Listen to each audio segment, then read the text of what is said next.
Tak kdo se hlásí jako první? Já myslím, že Verča. Tak Veru? Zlatovláska. Tak tam se ptej. Ano, Zlatovláska. Je to Zlatovláska, Verča. To ještě by se určitě všichni, co se hlásili, a ti ostatní, co se nehlásili, tak pochybovali, anebo se styděli, že? Možná.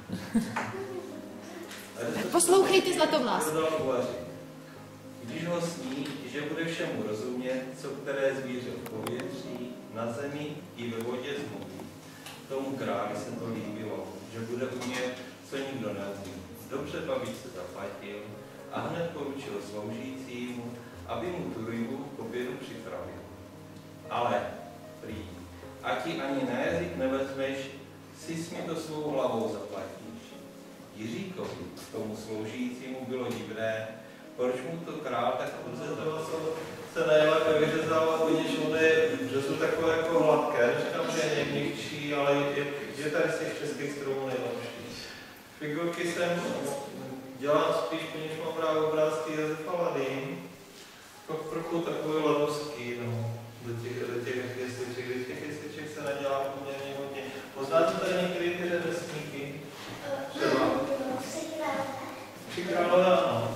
To je někde mezi tím bylo. No. No, to by měl být někde hospodský, ale... Březník.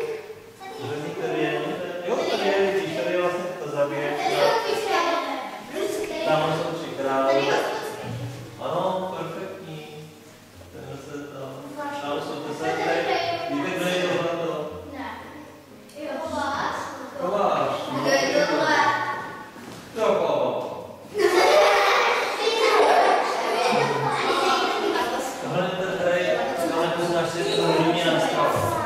Vasa skvělý. A ještě tady, když nějaký další hraje na něco, ten jim dedikuje.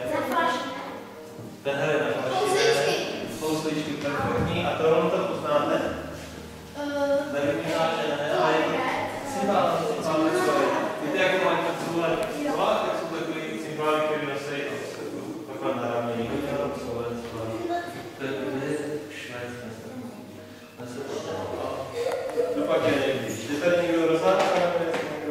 Já, že mám rozhádaný, to by bylo na stejce a samozřejmě neumím. Konkrétně tam nevím, jestli to vědělo a mohli jste ji vidět ve studiu Kamarád. Aha. A vy jste byl hostem ve studiu Kamarád? Já si myslím, že jste ten pořád běžel, ale viděl jsem tam tady to, běželo to asi za písničku, jestli jste věděla. Jo, určitě. To seriál natočili a jsou někdo nový díly a nevím, jestli už to mají sestříhané, jestli už to teď musíme sledovat. Takže víte, že chodí a když se postavíte, tak schválně si dokážete dělat to, co ono, dokážete si dokonce No, zkuste to, jako to děláte na to. Jo, jako při těloctví. Všichni sedíme. Tak, všichni sedíme. A teď už na sebe uvidíme, takže si zkusíme zacvičit. Kdo se tak nedokáže? Postavte zase. Postaví se. A bude se přitom divit, dosadím. Že tak zavrtím hlavou. A když se potkáme, tak si podáme ruku. Kdo mě podá ruku, ale netrvá.